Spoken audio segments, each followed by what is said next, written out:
Today's daf we're going to be learning is Harayot Daf Yud Bet.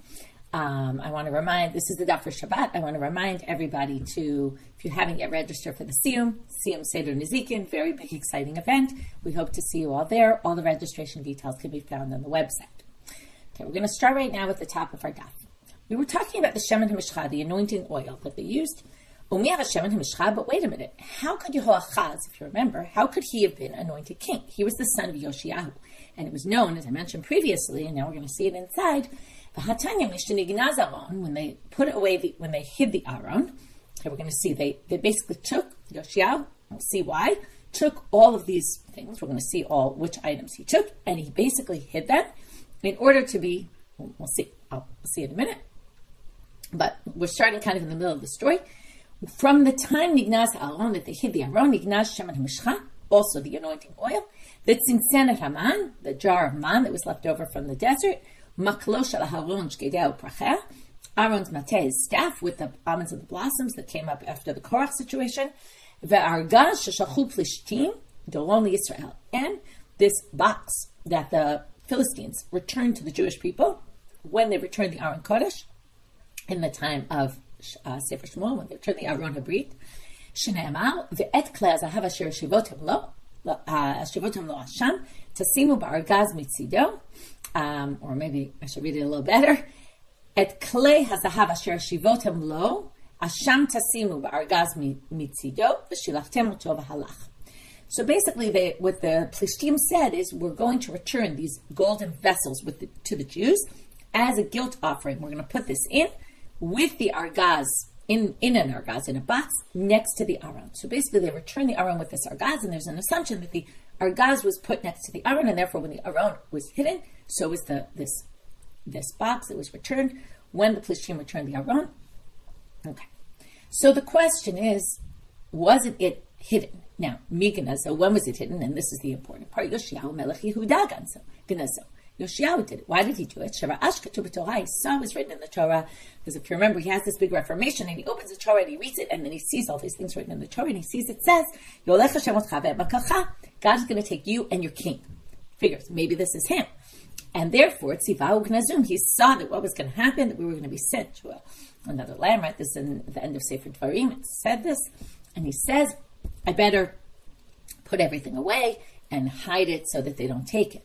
So he puts away those things. He says to the Levites who understand things and who are sanctified, so he says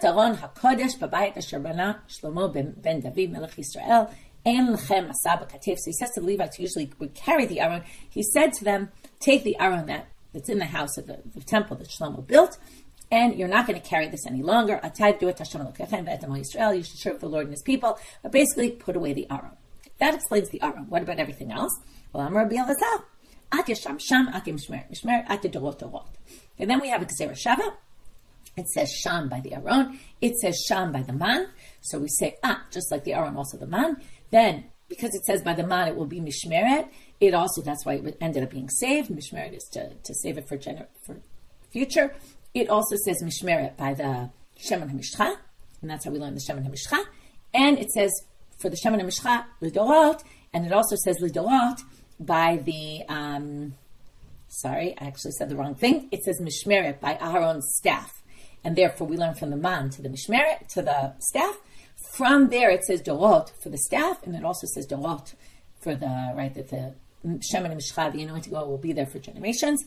And therefore we got to the conclusion that all these things were hidden. So they were all hidden by Yoshiyahu. That's how we learned from the Gezerah Shava. All the things that were hidden. From Yoshiyahu, we see he hid the Aron. Once he hid the Aron, we assume he hid everything else.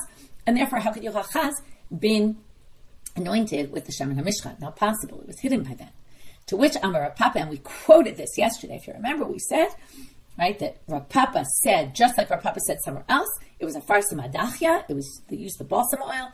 Also here it was with the balsam oil. So it wasn't with the Shemen HaMishcha, but he was anointed. With that, we move on to the next topic. Tanu Rabbanan. Now we want to know, how would they do it physically? What did they do? What does it mean to anoint someone? So it's going to be that they put it on their head. But what does it mean on their head? Where exactly and how? Well, so the Melachim, we have a different way of anointing kings, and the high priest. Kimin Nezer, they would put it around the head. Okay, like a had a crown. They would anoint him in this crown formation. Et hakohanim kimin chi. The priests, like the Greek letter chi, which is X. Okay, now the commentaries didn't all know the Greek alphabet, and some of them thought it was like a chaf sofi and all that, but we're going to see right now, they're going to ask, my kimin chi, what is kimin chi? Amar Menashe bar Gada kimin kaf Yevani. It's a kaf of the Greeks. Now, what is a kaf of the Greeks? Some people thought it was like our kaf, which is strange. Why wouldn't they have just said our kaf, right? Like a kaf sofi, like a long, upside down L. But the real answer seems to be it was an X. It's a chiastic structure, comes from the Greek chi. Chi. Okay, so basically we end up with this X formation, which basically means, we're going to see right now, from the eyebrow over the head to the other side, and from the other eyebrow over the head to the other side. Okay. Now, I'm going to bring a braita. Tanechad, one braita says, "B'tchila motzkim shemen al rosho, v'achar kach nonim lo shemen bein risei enough." So they say first they poured oil on the head, on the top of the head. Then they would put the oil. First they would pour it, then they would anoint the oil, kind of like move it down between his eyelashes. V'tanya charita, a different braita said, "B'tchila nonim lo shemen bein risei enough, v'achar kach motzkim lo shemen al rosho." They would start with the eyebrows, and then they would go backwards, which kind of, that's a little bit more like the X structure, although maybe both are in an X formation. But the question is, what would you do first? There's these two verbs we're using here. One is motzkim, which is to pour, and the other is to anoint. So the question is, what was the order? First, Braita says first they would pour, then they would anoint, which is kind of like move it with their hands down. The other one says, no, first they would put it with their hands and, go upward, and then they would pour it. So then they would pour more, presumably. So they say here, Tanaihi, it's a machloket Tanaim. And Ikeda Amre, what's the machloket really? Meshicha Adifa, the Ikeda Amre Yitzika Adifa. One says the anointing came first, because that's primary. The other says the pouring came first, because that's primary. Now, what's this all based on? My time of demand Amar Yitzika Adifa. Why would you say pouring is more important? And we take precedence. Look at that sentence. It has two verbs, and this is when they anointed Aaron during the Yemei HaMiluim. It says they would pour from the Shemen HaMishcha on the head of Aaron, and then it says, and they anointed him to sanctify him. So it sounds like they poured, and then they anointed. And the one who says first we do the anointing, my time was his reason, because the real key thing is the anointing, because look at what it says by the Klei Sharet. When they did the anointing of all the vessels in the consecration of the tabernacle, it says just Mashiach. There is no Yitzika. So they say that, but when it comes to the people, it says, right, Aaron, it says first Vayitzok, then Vayitzok. How could you say Vayitzok is not important? So they say, Hachikama, Matam Vayitzok, Mishum de Vayimshach. What is the reason you poured the oil? Because you had already done the Mishicha, and then you do the Yitzikah, and even though it appears first in the Pasuk, doesn't mean it takes precedence. Those are the two different interpretations. You can think about it, right? It's interesting. Is it really different? Is it modeled after the Klei Sharet, or is there kind of a different track for human anointing rather than vessels being anointed? Tanu Rabbanan, another braita. Now we're going to see this drasha about Aharon and some sort of miraculous thing that happened, which I have to think about what this means, but I'll leave that open to interpretation. Kishemen hatov yored al hazakan zakan Aharon. This is a pasuk from Tehillim, which talks about this, like the oil that drips down or something that it flows in the beard of Aharon. What kind of oil was flowing in the beard of Aharon? So they say, he had these two droplets of oil, of the anointing oil that remained always on his beard. Amar Rav Papa Tana, and Rav Papa says, here's a braita. There's two translations here, either when he talked or when he would get a haircut or cut his beard. It kind of would go up and sit in the roots of his beard so that they wouldn't fall while he was either talking and moving or cutting, shaving. And Moshe would worry about this. Maybe I misused consecrated property. Well, why? Because maybe I poured too much oil on Aharon. And that's where the pasuk comes in. It was a heavenly voice that came down and said, Kashemen hatov v'chule kital chermon. That's later on. In the pasuk, it says, like the dew in the Hermon. Matal Hermon in Me'ilah, just like it's not consecrated and there's no Me'ilah there, there's no misuse of the dew from the Hermon. Av Shemen HaMishcha, Shebskan Aharon, in Me'ilah. Also the Shemen HaMishcha, there's no Me'ilah, don't worry. It's not your fault. You poured the exact right amount. This was a miracle that it remained there always. Now, Moshe was relieved then. Okay, but Adayin haya Aharon doeg, but Aharon was still worried. Amal, Shema Moshe lo ma'alav al ani ba'altu. Maybe it's not on Moshe's head, but maybe it's on my head, because I'm misusing consecrated property.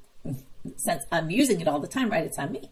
Yatzda b'ktova amra v'hinei, and this is the first pasuk. Okay, we were on Pasukim Bet and Gimel. The first pasuk is a very famous pasuk. Hinei matov u'manaim shevet achim gam yacha. What is that? It's beautiful and wonderful to have brothers together, to sit together. Ma Moshe lo ma'al, avata lo ma'al. You're in the same category as your brother. Just like your brother didn't do anything wrong, you also didn't. Tanu Habanan. Another thing about Moshchim et HaMelachim, and from here we're going to get off on a big tangent about omens. And Moshchim et HaMelachim ela al ma'ayan.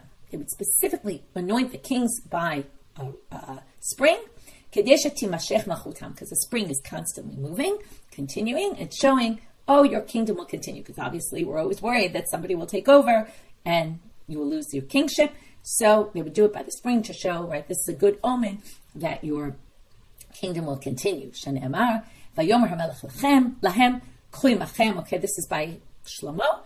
Chui machem et avdei adonichem v'oradtem oto el Gichon. They went specifically to the Gichon spring to anoint Shlomo. Amal Rabbi Ami. So now that we mentioned omens, we're going to talk about all sorts of interesting omens, and some of them are actually relevant, okay, or still, I would say, practice today in certain possible ways. So we're going to see. Amar Rabbi Ami. If you want to know are you going to live out the year or not, here you should do the following thing. Okay, what's interesting now is we're about to enter this time of year, and there's a few things we're going to talk about at the beginning of the year. Light a candle in the 10 days between Rosh Hashanah and Yom Kippur, in a house where there's no wind at all, which there's different opinions, either if it continues to burn all the way down and doesn't blow out at all, or if it blows straight up and doesn't waver, that will be a sign that you will live out the year. Now, this whole sugya raises questions about omens and about believing things, right? That there's a bit of an issue here. I mean, we learned in Sanhedrin, you can't do nichus, which is, if something happens, then the Torah says it. I mean, forget about learning in Sanhedrin. The Torah talks about it explicitly, that it's asur l'nachesh, that you can't say, well, if this happens, then I know that this will happen, and then I can, act upon that. So, first of all, it could be you're not actually acting upon this. This is just, you want some sort of sign. But in general, we don't really believe in signs, although some people do. We're going to actually talk about it a little bit more soon. Next one. If you want to know, this is a little tricky according to what I said a minute ago, you're not actually acting upon it, but here you are. You want to know, is this business deal going to be a good business deal? Right? And if you want to do a business deal, you want to know, will it be successful or not?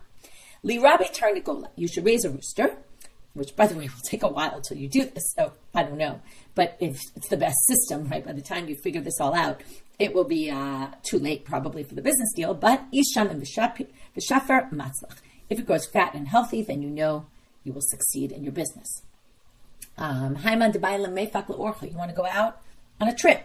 Right? In those days, it was very dangerous to travel. And you want to know, will I come home safely? I'll go into a dark house. If you see a shadow in a shadow, you will know that you will make it home safely. Some of the commentaries say what this is showing is there's a reference to there's an angel. If there's like a shadow of a shadow, it means there's some guardian angel there out protecting you.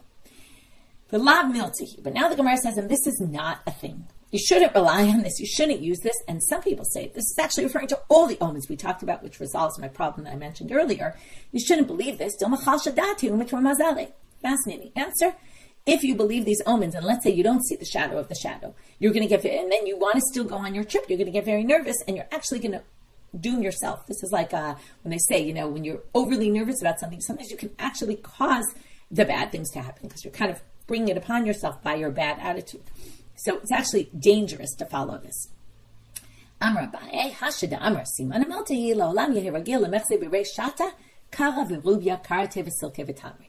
Abaye says, now that we understand that these omens actually are significant, okay, maybe we shouldn't follow them, but they actually are significant, you should, now here you're going to get to something you might be familiar with, Laolam Yehiragil, you should make sure to see at the beginning of the year, meaning on Rosh Hashanah, Kara Rubia, okay, you should have squash, Rubia is fenugreek, Karte is leeks, Silka is beets, and tamre, or Swiss chard, and which is the leaves of the beets, and tamre and dates.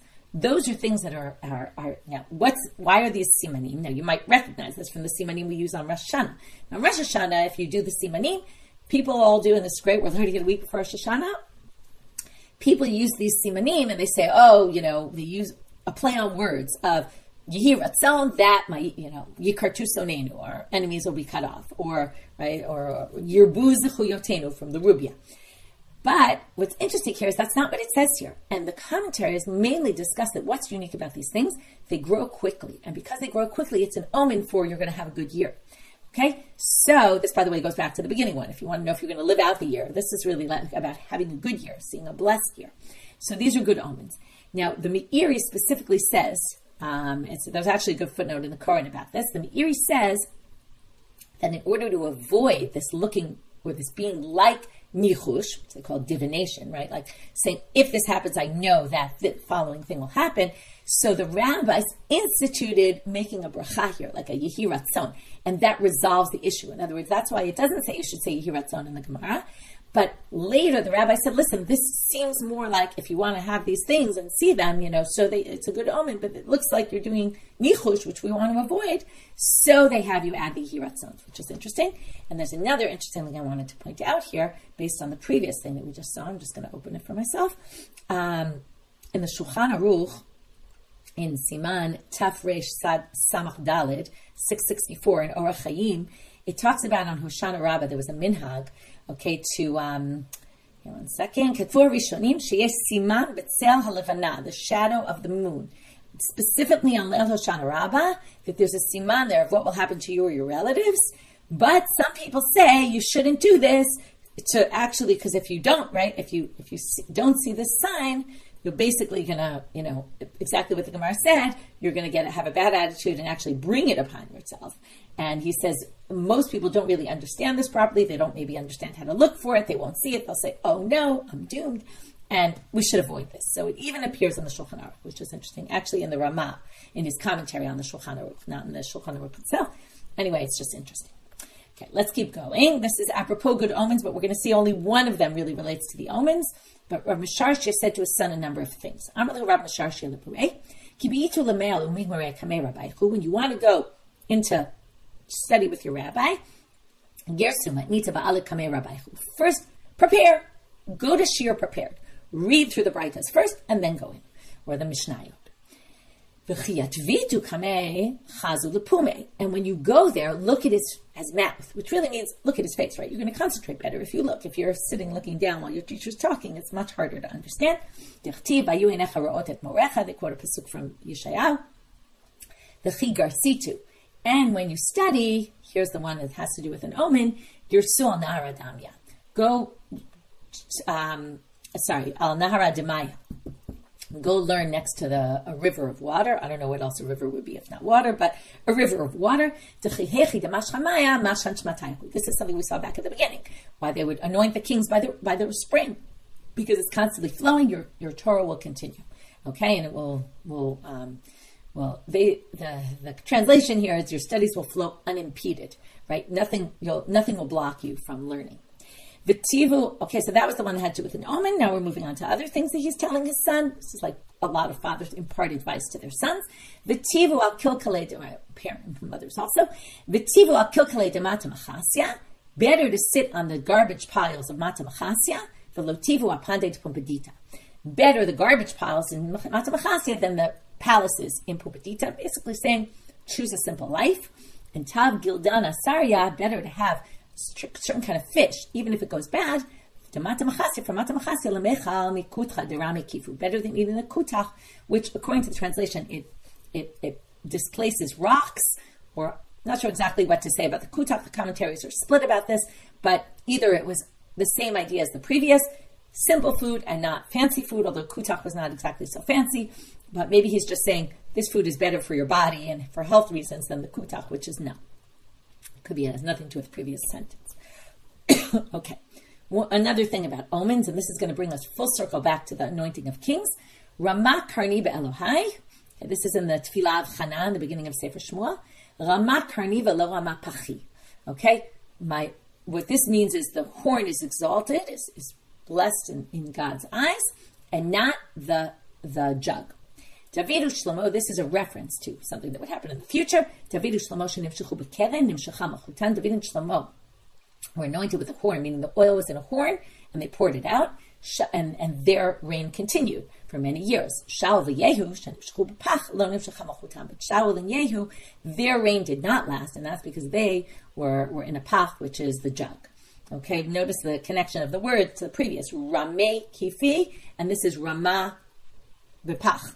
Okay, so there's also the same language. Okay, pach and kife are the same letters but flipped. Anyway, that's just an aside. Hamashuach b'shemen hamishcha. Okay, now we're going to darshan this. We're going to go back to the Mishnah. Hamashuach b'shemen hamishcha. Okay, so who is that? That's the Kohen. So now they're going to say, and it's the Kohen who was anointed and not the Kohen who was merubeh b'gadim. That's what the Mishnah had said. Not if you weren't an anointed king. Okay, but you were a king who became, not if you were an anointed Kohen Gadol. If you were a Kohen Gadol who put on the 8 garments, and that was what made you the Kohen Gadol, that was your consecration, you do not bring this par. Tanu Rabbanan. Now they're going to darshan the word Mashiach. In the Pasuk it says, right, Hayah Kohen HaMashiach. So they say, Yachol Melech. Maybe Mashiach means king. Okay, the Gemara is going to ask, why on earth would you have thought that means king if we already know Nasi is king? But we'll get back to that. Talmud Lamar Kohen. That's why it says Kohen Mashiach.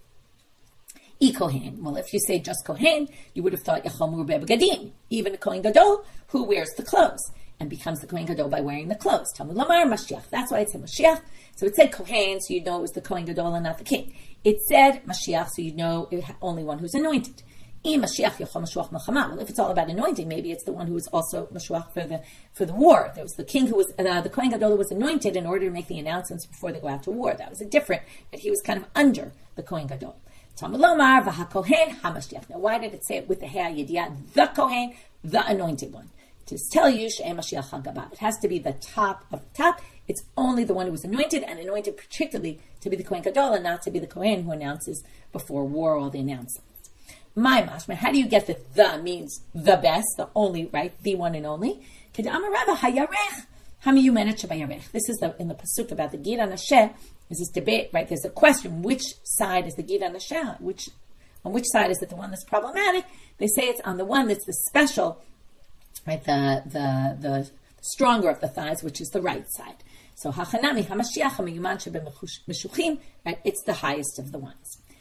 Now we're going to go back to the beginning of the Braita. So now they say, okay, so first we did the Braita, then we asked this question: how do you get there from ha to the fact that it means the best? Now we go back and ask the question I mentioned before, which is Amar Mashiach Yachol Melech. How could you have thought that Mashiach means Melech? Melech, Parhu D'Maite, Seir D'Maite. The king doesn't bring the par, he brings the Seir. So obviously we know there's a whole section on the Nasi, who's the king. So you wouldn't have thought the Kohen of Mashiach is the, right, that you would need to add the word Kohen. You could have just said Mashiach, it would have been obvious it was the Kohen. So they say,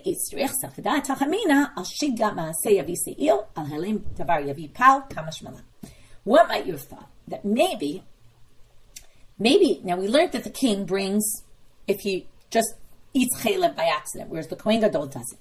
So you might have thought, what the Psukim are telling you, if a Nasi yachta and he just accidentally eats chaylev, then he brings the seir, the goat offering.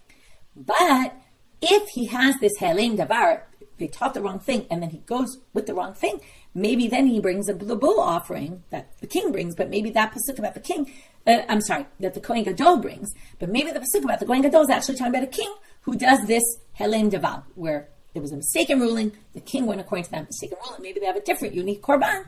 Kamash malan, no. It's the high priest. It's not, right? It's the Kohen Gadol and not the king. Now we're going to this Ein Bein. The Mishnah set up this comparison. We're going to have a bit of an issue with who the Mishnah accords with. So Ein Bein Meshuach B'Shemen HaMishcha. Okay, there's 2 things in the Mishnah. We're going to go one by one. So first the Mishnah talks about this Ein Bein Meshuach B'Shemen HaMishcha and the Kohen who's the Merubeh B'Gadim, but the par. That's the one difference between them. If you're a Kohen Gadol who was Merubeh B'Gadim, put on the clothes and that's how you became the high priest, there's no other difference. Everything else you do like Kohen Gadol, just this one thing.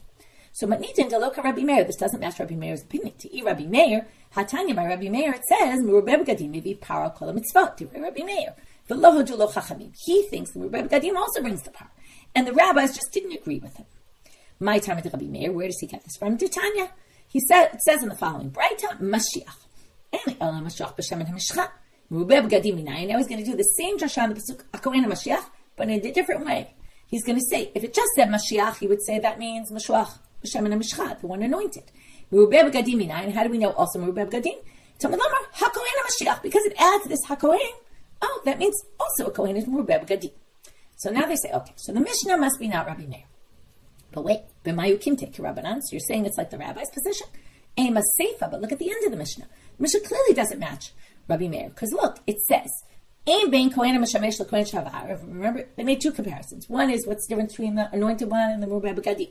Then they said, what's the difference between the Kohen Gadol who was acting and the Kohen Gadol, right, presently, and the Kohen Gadol who was disqualified from being a Kohen Gadol. And then we said, the only difference is to Par Yom Kippurim v'asiri ta'efa. The bull offering, not ours, the one brought on Yom Kippur, and the Minchat Chavitin, the two sacrifices, the Kohen Gadol, the acting one, has to bring daily or once a year. Those two are only that Kohen Gadol. Everything else, the Kohen Gadol who once was Kohen Gadol was disqualified and now, came back to not being disqualified, okay? But they're no longer the acting Kohen Gadol. They can do everything else. Now that, Atan Rabbi Meir. Then we're going to have a problem because the first line, the Mishnah matches the rabbis. The second line matches Rabbi Meir, and that doesn't really make so much sense. Because either it's, right, we assume the Mishnah was authored by one person. So how do we know that's Rabbi Meir? Tanya. If there was a disqualification in the Kohen Gadol, exactly the case we're talking about, and he left, and they brought someone else in his place, and then you have to add the words. The original one is no longer disqualified, but they're not acting Kohen Gadol anymore because someone else took their place. Harishon chozer lavodato, the original one, goes back to working, and Hasheni kol mitzvot kuna alav. Okay, so the first one goes back. Now the second one, now we're actually talking about a little different than what I said, but it's kind of the same. I actually said it wrong. I should fix this. When we talk about a Kohen Gadol who was disqualified, they bring someone, it's the temporary one that they bring in his place. That's the one that then becomes rejected. Okay, I didn't say it right. What we have is, it's the same concept of someone who was removed from their job, but it should be more like this. Kohen Gadol number one, okay, A, we'll call him, is the Kohen Gadol. B comes in and replaces him when something happens. Let's say he becomes impure, so he can't act anymore. We bring in B. But then when A is no longer impure, A comes back. What happens to B? That's the real question. Kohen Gadol B is still in status of Kohen Gadol, just not acting Kohen Gadol. So we can do everything except the Par Yom Kippurim and the Aseret Ha'ifan. That's what they say here. Hasheni kol mitzvot kuna alav. Okay, so the Rishon goes back to his work, and the second one, all the mitzvot kuna alav. Now, obviously not the Par of Yom Kippur, because that's the main Kohen does, and obviously not the Aseret Ha'ifan, the Minchat Chavitin, because that's the one the Kohen Gadol brings. So they don't need to say that, but it's obvious that's what they mean, and that's Divrei Rabbi Meir, which matches perfectly with our Mishnah, and that's what creates the problem. How could this first part not match Rabbi Meir and the second part match Rabbi Meir? Now we're just going to go off because they're bringing us a second opinion here, which seems to be the rabbi's opinion, but or the rabbis hold like Rabbi Yossi. Rabbi Yossi Omer Rishon Chozer Lavodato. V'sheni Eno Ro'oi Lo L'Kohen Gadol V'Lo L'Kohen Hadyon. I think I forgot to mention we're now at the top of Amud Bet, so I'll mention that now. The second one, now Rabbi Yossi says the first one goes back to his job.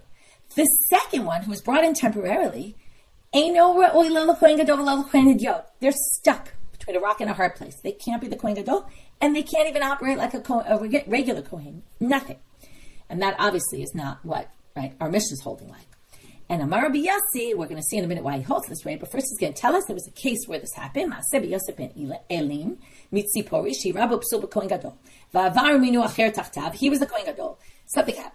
They took him away. They brought someone in his place. V'lo inichu achav hakohanim. Now when he came back, the guy who replaced him, okay, the Kohen Gadol, lo yinichu achav hakohanim lo Kohen Gadol v'lo Kohen Hadyon. The other Kohanim wouldn't allow him to do anything in the temple.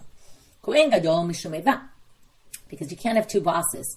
So if they let him act like a Kohen Gadol, it's going to cause hatred between him and the actual acting Kohen Gadol. And Kohen Hadyon he can't be a regular Kohen. Mishum ma'alim b'kodesh ve'emo redeem. We always go up in sanctity. You can't bring someone down in sanctity, so he can't act like a regular Kohen. And that's why he's stuck between a rock and a hard place. But that's the other opinion that obviously doesn't match our Mishnah. And if the assumption is, if that one's disagreeing with Rabbi Meir, again, we're stuck. Our Mishnah can't be partly Rabbi Meir, partly not Rabbi Meir, right? So which the Gemara asks, Reisha Rabbanah, the Sefer Rabbi Meir, how could the Reisha be the rabbis? The Sefer is Rabbi Meir. And Rav Chistis, we're going to have three answers to this. They're all kind of similar, which is, in the end, yes, it could be. but for the following reasons. So the first one's very simple. I'm Rav Chisda and Reisha Rabbanan Sefer Rabbi Meir. Sometimes it happens. We have a Mishnah that one line matches one line matches the other. Rabbi Yosef Amar Rebbe V'Nasav La'aliba D'Tanai. It was Rabbi Yehuda Nasi who put together the Mishnah, and when he organized the Mishnah, he decided on this topic I'm going to put in Rabbi Meir's opinion, and that topic I'm going to put in the Rabbi's opinion. Right, the Reisha, the Rabbis, the Sefer Rabbi Meir. Rava Amar, and this is similar, but sort of not exactly. With Rebbe, if you say it's Rebbe, so you're going to see, edit it and decide I'm putting in this opinion there, that opinion there. Rava Amar Rabbi Shimon he v'savalak Rabbi Meir b'chadu palagale b'chad. Rava says it's actually Rabbi Shimon's opinion, which we're going to see how we get to this. Okay, we haven't yet proved that, but we're going to prove in a minute. And Rabbi Shimon specifically holds like Rabbi Meir on that issue and disagrees with him on the other issue. So we're going to see this opinion of Rabbi Shimon, and we're going to prove that Rabbi Shimon holds like Rabbi Meir on one issue and not like Rabbi Meir on the other issue. And that's how we're going to say, it must be he's the author of this Braita. Tanya. Now we're going to bring a Braita. It doesn't say it's Rabbi Shimon. So we're going to have to, first of all, see all the opinions that we saw in the Mishnah here about, again, the difference between the the difference between the Kohen who is anointed and the Kohen who has Merubeh B'Gadim, that the Merubeh B'Gadim cannot bring the par of the mistaken, the Helem Daval. And we're going to see the difference between the Kohen. We're going to see that the Kohen Gadol and a Kohen Gadol who stopped working, right? The only difference between them is the par of Yom Kippur and the Asirit Haifa. Okay, so let's do Minchat Chavitim. Titania. Tvalim shebein Kohen Gadol Kohen Idiot Eluhem. Now it starts off with the differences between a Kohen Gadol and a regular Kohen. That's not our topic, but you'll see how we get to our topic. And then we're going to prove, by the way, again, we're going to have to prove that it's Rabbi Shimon also. Par habal kol mitzvot upar Yom Kippurim. So what's the difference between a Kohen Gadol and a regular Kohen? Number one, the par, this unique par we've been talking about throughout this section, about the one that comes if you make a mistake. Par Yom Kippurim, that bull offering only the Kohen Gadol brings. Asirit haifa, the minchat chavitin. Lo poreh lo porem, he doesn't tear his clothes, or, poreh grow his hair long, or porem tear his clothes in mourning. All of a sudden we learn something else that we're going to have to explain later, which is he tears at the bottom in a kind of way you don't really notice or something. We'll see exactly what this means, two interpretations. And a regular, so he does tear kriya, even though we said he doesn't. He tears in a particular manner, the Kohen Gadol, and the regular Kohen does it from the top, okay, like the regular way we do kriya. He doesn't become tummy to his dead relatives, like regular Kohen does to his close relatives. Umushara lebetulai, can only marry a virgin, which a regular Kohen can marry anyone, not necessarily only a virgin. Vasur ba'almanai, can't marry a widow, which a regular Kohen can. Umachzirat harotzach, and the murderers leave the Ir Miklat upon his death. Umakriv onein ve'ino ochel ve'ino cholek. He has to continue sacrificing even when someone dies, a close relative. He stays when he's onein before the burial. Ve'ino ochel, he just can't eat the meat from there, or eno cholek, he doesn't get any portion of that sacrifice that he sacrifices. Makriv chelik. Okay, now we're finished with avelut. Now we're talking with mourning. We're now talking about regular things, other things that's unique to the Kohen Gadol. Makriv chelik b'rosh v'notel chelik b'rosh. He can always say, I want to be the one to sacrifice any sacrifice he wants, and he can also take a portion of whatever he wants first. U'mishamesh b'shmona kelim. He uses the 8 garments as opposed to 4. V'chol avodat Yom Kippurim enak shera elabo. Avodat Yom Kippurim is only for him. No one else can do it. And Patur al Tumat Mikdash v'Kodashah. This is the key line that's going to prove that it's Rabbi Shimon. This reminds us of the Sugya. This goes back to the Sugya we learned a few days ago. He's exempt for, he brings all the other Korban Levi Yored. He just doesn't bring the one on Tumat Mikdash v'Kodashah. And that's going to be the proof that it's Rabbi Shimon. The Gemara is going to say that, but I'm already telling you now. Now here comes the key that matches our Mishnah.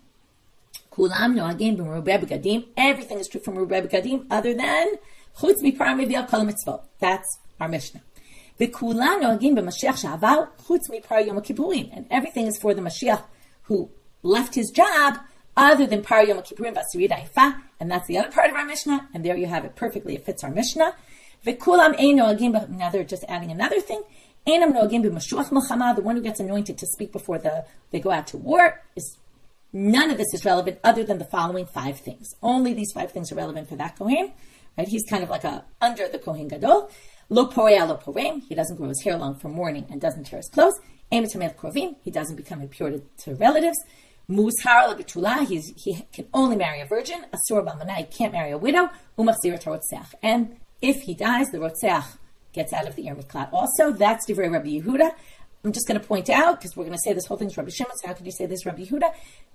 The commentaries say, the Be'er Sheva says on this, his commentary on this section says, on this Masachet, he says, David Rabbi Yehuda is only on the issue of the Rotzach, that according to Rabbi Yehuda, he's Machzir Rotzach, okay, that all the accidental murderers go free when he dies. Chachamim only may know Machzir. So there's a machlok, a very side machlok between the Rabbi Yehuda and the rabbis about the Rotzach. Okay, the Chachamim say, no, he's not counted as going adult for that purpose. Okay, so now we saw the two opinions that match our Mishnah. So we're going to say, whoever wrote this wrote our Mishnah. How do we know it's Rabbi Shimon? Hi, Mimad Rabbi Shimon he, as I told you before, on Rav Papa Man Shamat Amar Patur Al Tumat Mikdash V'Kodashav, who's the one who says that opinion, that's Rabbi Shimon. Okay, now we're going to go and explain parts of this Braita. Chutz miChamishad Dvarim Hamurim B'Parasha. Right? The Mashuach Melchama is not relevant to all these things except for those 5. Where do we get that from? Minan Emile, Detana Rabbanan. They're now going to quote Psukim from Parshat Emor, where it talks about the commandments to the Kohanim, chapter 21 of Vayikra, Psukim 10 and 11 and 12. We're going to go through the Psukim and go through the order and how this works. HaKohen HaGadol me'echav asher yutzak al rosho shemen hamishcha u'milei ado lubosh et ha'begadim. I'm specifically first reading the whole Pasuk, and then we'll see how the Gemara darshans it. The Kohen, who's the Gadol me'echav, that means the Kohen Gadol, asher yutzak al rosho shemen hamishcha, that was anointed, u'milei ado lubosh et ha'begadim, and then wore, right, he wore all the clothes. So now they're going to say that's a reference to 3 Kohanim, and that's why the next things that come in the Pasuk are going to be relevant for all the 3 Kohanim Gedolim, the one who the one who was anointed, even the one who became consecrated through wearing the clothes, and the Mashuach Melchama. How do we get it? Well, there's HaKohen HaGadol me'echav, that's already Kohen Gadol. Asher yutzak al rosho shemen hamishcha, that was poured the anointing oil, that Mashuach Melchama must be adding someone else. Who else was anointed? The one for the war. Umilei yado labosh kabegadim, and he wore the clothes. Zemur be'begadim, that's the one who was consecrated by wearing the clothes. Al kulam huomil. So all those have the following thing. Rosho, the next pasuk, Rosho, or actually part of his continuation of that pasuk. Rosho le'ifrat, don't grow your hair long, B'gadav le'ifron, will not tear his garments. Al kon v'shom me'et lo yavo, cannot become impure to the dead. That's 3. We need 5. Now, the next pasuk is Onain. Now, Onain, we know, is not relevant to all those, just the Kohen Gadol, who's the acting one. Yachol yihu kulam akrivim onainim. Talmud Lomar, ki nezer shemim mishchat elohav alav. Now, when it talks about Onain and that you stay in the Mikdash, it says because the nezer shemim mishchat elohav alav, because you were anointed with the oil. They're going to say only the one who was anointed with the oil. Alav eloah chaviro, on you and not anyone else. Because it says mishchat Elohim alav, on him, not on anyone else. So that is exclusionary. So that pasuk, just the Kohen Hagadol, who was anointed. By the way, it's really coming to exclude actually not the Kohen Merubeh Begadim, but the Kohen who was Mashuach Melchama. But they're basically saying just that one, not the other one who was anointed. And now they say, now, once that next pasuk separated and said we're not continuing anymore with everybody, well, the problem is the next pasuk is about the marrying a virgin only. And that we know is relevant to the Mashuach Melchama. So how are we going to do that? Right, so after the pasuk already split, you might have thought you're not commanded anymore for a virgin.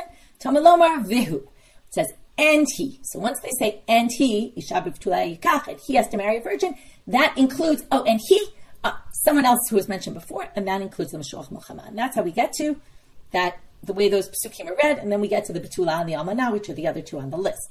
Kitanai. Now they say this whole thing is a machloket tanaim, as it says, v'hu isha b'vtula yikach. That's exactly what we just said. After the pasuk split and said only the Kohen Gadol for the Onain, but then they brought it back to the Mashuach Melchama in the next pasuk. But Rabbi Akiva says no, the V'hu is teaching something else entirely, and therefore can't teach this, and he has a different opinion. Doesn't think the Mashuach Melchama is commanded to only marry a virgin. Rabbi Akiva he said that you would assume Kohen Gadol has to marry Betula, even if, let's say, he became Tamei temporarily, like he had a seminal emission, and that made him impure. But what if he has a blemish that disqualifies him from being a Kohen Gadol? How do you know that he still can't marry a virgin? Okay, because he's now disqualified. I'm sorry, he still can only marry a virgin.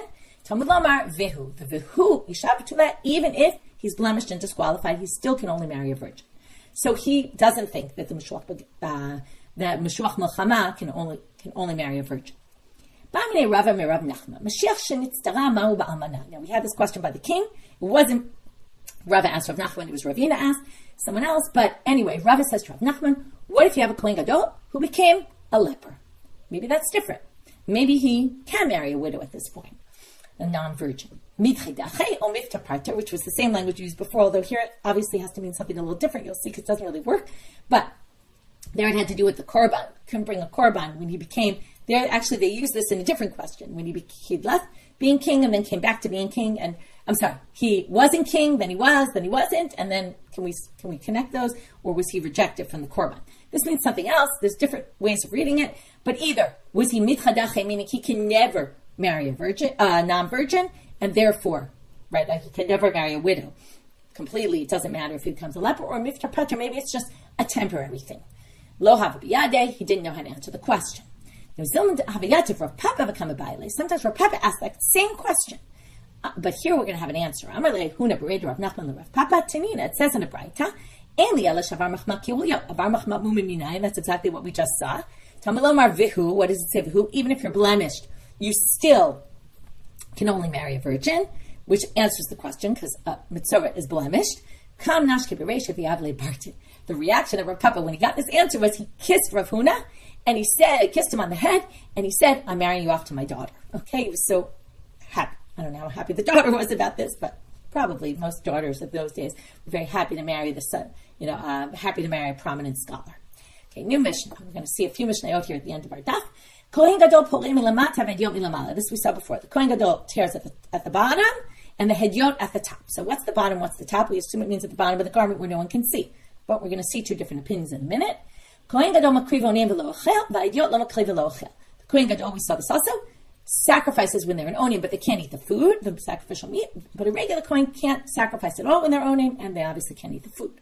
So Amar Rav, lemata mamash, lamala mamash. Rav explains with lemata, the bottom of the clothes where no one can really see, versus the top. Shmuel Amar, lemata makam safa, lamala makam safa. Shmuel says lemata means underneath the neck of the cloth. Okay, like here's my seam, okay, underneath the seam. Not the way we usually tear kriya at the top where it splits in two completely. Just you can make like a tear in the middle of the cloth, but not that it's going to split in half. And lamala is lamala makam safa. It's above that where it's going to split in half completely. So it's like a less of a tear. But both are in the neck. Okay, it's both by the neckline. One is just below the seam, one is above the seam. Now we're going to have a difficulty on Shmuel. Al kol hamitim kulam ratzah mavdil kamei safa shelo, ratzah ino mavdil kamei safa shelo, v'alaviv imo mavdil. Okay, this Braita says there's a difference between mourning. This is a regular person, not a Kohen.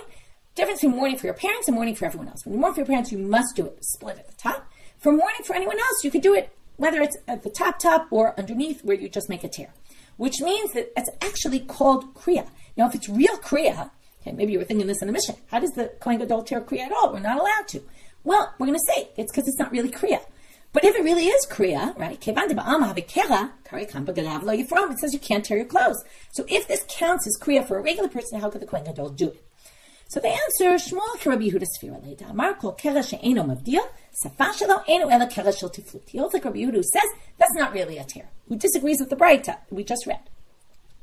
But now we're going to say, wait, but if he doesn't think it's a tear, but still you're doing some sort of kriya. Immediately, the Rabbi Yehuda kriya b'Kohen Gadol. Does Rabbi Yehuda really allow tearing of a Kohen Gadol? We're going to see he clearly doesn't allow any kind of tearing. So how could you say Shmuel holds like Rabbi Yehuda and allows some sort of tear? So Hatanya, doesn't it say in a Braita, this is going to prove that Rabbi Yehuda really doesn't allow any sort of tearing. Ilu ne'amar rosh lo yifra ubeged lo yifrom. Now it says rosh lo yifra, his head and his clothing. Okay, his hair he can't grow long, his clothing he can't tear. But what if it just said rosh lo yifra, head he cannot uncover, and beged or grow long, beged he cannot tear. You might have thought, who else has things about the hair and the clothes? There's priyat harosh, where they take off her hair, and the Kohen even tears her clothes. Now the tearing of the clothes doesn't come up in the Torah, but it does come up in the Tosefta, where it says the Kohen sort of grabs at her clothes, and if they rip, they rip. Okay, so you might have thought it means the Kohen Gadol can't do the ceremony of the sota. He can't let her reveal her hair, and he can't tear her clothing. That's why it says, so you don't confuse that, at Rosh Yifra, B'gadav Yifrom. She'ena b'priya u'prima kol ikar, that you're not at all connected to priya u'prima, divrei Rabbi Yehuda. He cannot tear anything. That's why it's best stressing he cannot tear anything of his clothes. And that doesn't make any sense. We'll just continue in the Braita for a minute. Rabbi Shmuel Omer, Eino purim k'derech she'bnei adam purim. He just doesn't do it the way people do it, okay? He does it in a different way. So Shmuel sever like Rabbi Yehuda b'chadu, palag b'chadu. We just say Shmuel holds in one way and not in the other way, okay? And that he partially holds like Rabbi Yehuda, and that resolves it. Let's finish up our daf, daf. Kol tadir mechavero kodem et chavero. Whoever, everything that's more, this is tadir v'sheino tadir, tadir kodem. You have something you do every day, that always comes first, before something that you don't do every day. V'cholam mekudash mechavero kodem et chavero. And who takes precedence? The one who's more sanctified. Where do we learn it from? From korbanot. Par Mashiach hu par Eidah umdim. Par Mashiach kodem lepar Eidah b'chol ha'asaf. If you have to bring a par Mashiach of the Kohen Gadol and the par of the whole nation, you bring the par Mashiach first, because that's he's the more prominent one, the more sanctified one. Where do we get this from? The Gemara asks, where do we get this tadir v'sheino tadir tadir kodem? The daily one comes first, because it says when they bring these extra korbanot, it says on the Chagim, milvad olat haboker, asher olat tamid. And these are in addition to the olah they do in the morning, which is the olat tamid. Now, michtiktiv olat haboker, olat tamid lamali. If you say already olat haboker, we know it's olat tamid. Why do you need to add that? What does tamid mean? Daily. It's to teach you hachi kamar kol detira, kol detadira kadma. Whatever is more frequent goes first. Last line for today. Where do we get it from? The Tana de Rabbi Yishmael v'kidash, showing you should sanctify him. This is those psukim about the Kohen in Parshat Emor. Lechol davar shebekdusha liftoach rishon levarech rishon litomanayach rishon. This is where we do. They get the first aliyah. They do the zimum first. That's liftoach rishon levarech rishon. And the levarech is that liftoach rishon is to be the first aliyah. Levarech rishon is the zimun, and litomanayach rishon, you even give them food first. Okay, and that's why the Kohen goes first, because he's more sanctified. Okay, with that, we finished our daf, very long daf. Let's try to do a very quick review. Okay, we have the whole thing about the Shem and HaMishcha not being there, and then we had to say it must have been a farsimon that they used for Yehoachaz. Then we had, how do you do the Meshicha for the Kohanim? How do you do it for the Kohanim, for the kings? How do you do it for the Kohanim? From there, we had the thing you do it by the Ma'ayan. It was an omen. From that, we got into omens. From that, we got into the Mashuach B'Shem and HaMishcha. Is that the king? Is that the Kohen? Obviously, it was the king, but we had to go through that. And then we talked about the differences between the different Kohanim and who the Mishnah matched up to. We had a whole thing about that. And then we had the differences between the Kohen Mashuach. How did we get that from the Mashuach Milchama and the Kohen Gadol Regil? How did we get the differences or the similarities? And we ended with the different types of tearing, how the Kohen, the different opinions about how the Kohen Gadol tears and what they were based on. And we finished with this Tadir and the more sanctified one. And with that, we finished for today. Wishing everyone Shabbat Shalom, Shavua Tov.